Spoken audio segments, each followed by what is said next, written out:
So let's get back to this. Energy from Thorium. It was the Energy from Thorium Foundation that contacted me in 2011 asking me if I could spend a few hours investigating this. It's because of the worldwide energy patents and other things I've accomplished over time and deciphering a lot of secrets within the energy industry.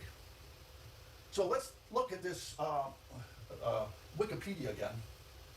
So, first priority, I needed to find the inventor, and I found him, Alvin Weinberg. Now, here was the issue. There's a point in time with one of my sons, I had told him what I had discovered with all the variables and players involved, the secret laboratory where the technology was found behind it, and so on and so forth. And he said to me, Dad, I think this has already been done. I said, what do you mean? He says, well, have you ever heard of Ayn Rand? I said, no. He says, have you ever heard of Atlas Shrugged? I said, not really. This is 2011, 2012.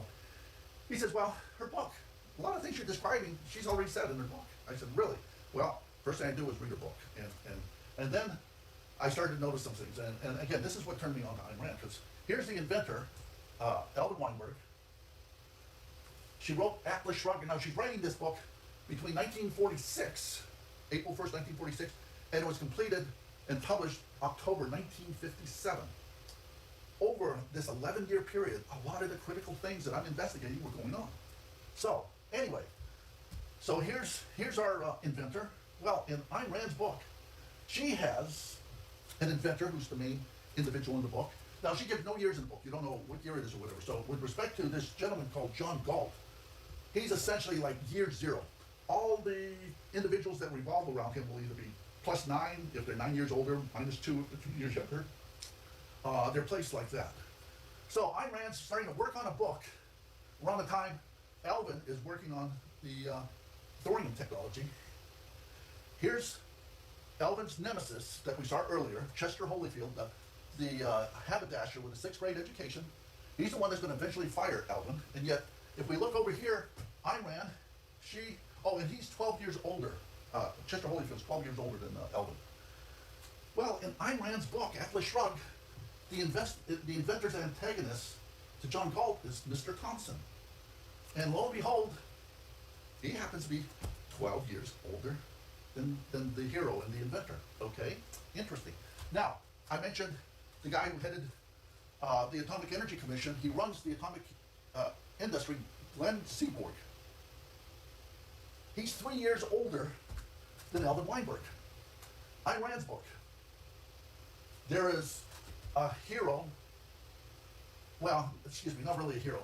He runs the railroad industry. He's James Taggart, a wimpy guy who, whenever anyone asks him about the industry, he says, I don't want to hear about it, I don't want to hear about it. Well, that's also what Glenn was famous for saying when people talk about nuclear issues. He would say, I don't want to hear about it. Someone will solve the problem sooner or later. He would say this to Alvin all the time when Alvin told him about the safety issues. I don't want to hear about it. Someone will fix it. Don't worry about it. Now, Glenn was 3 years older than Alvin. Lo and behold, purely coincidence, James Taggart, he's 3 years older than John Galt, the hero of the novel. And Glenn Seaborg had a sister a couple of years younger than him. He was kind of wimpy. She had a lot of cojones. She knew what she wanted and get it accomplished. Well, in Ayn Rand's book, we have Dagny Taggart, the most dynamic woman in the book. She overrides James Taggart, her older brother, a lot because he's a wimp. She's trying to save the industry, so she's running the railroad industry too. And, well, Jeanette is just a little bit younger than Alvin Weinberg.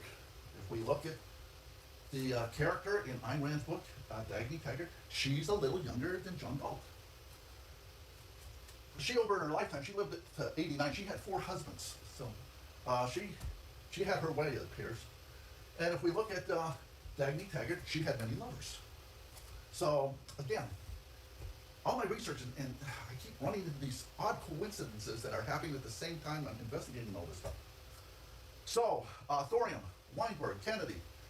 Here's a case where thanks to Robert Oppenheimer, who headed the Manhattan Project, and Alvin Weinberg and a number of Manhattan scientists all reported to Alvin.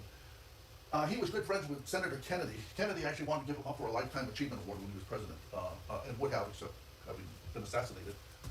Thanks to Robert Oppenheimer's introduction, Senator JFK learns of Weinberg's inventions, which could end the nuclear arms race. You can't make nuclear materials for bombs out of thorium. And it would end the age of fossil fuels by the end of the 20th century. Something else Kennedy wanted. He wanted us to get to the heavens. He needed safe, clean, inexpensive energy. And it looked like the thorium technology would do it. President Kennedy made this inventor, Alvin Weinberg, his scientific advisor. And JFK championed thorium reactors in the early 60s against the protests of many. There was actually a speech Kennedy did 8 weeks before his assassination where he said thorium would end the age of petroleum and almost all electricity would be made from thorium by the end of the century. Congressman Holyfield and VP Johnson were ordered to kill this invention because, would you care to guess? Here's a picture of the three most powerful people in DC, and I would rate it, Chester Holyfield is number one.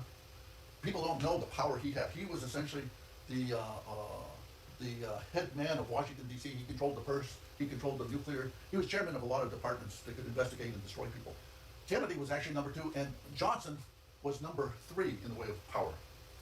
Well, if we look at where Chester comes from, he comes from, Holyfield comes out of Los Angeles, Congressional District 19, which is all oil. If we look at U.S. Senator Johnson, now Vice President, Johnson's Texas U.S. Senate interest is again oil. If they allowed Kennedy to bring on the thorium chemical reactor, it would end the oil industries within 50 or 60 years.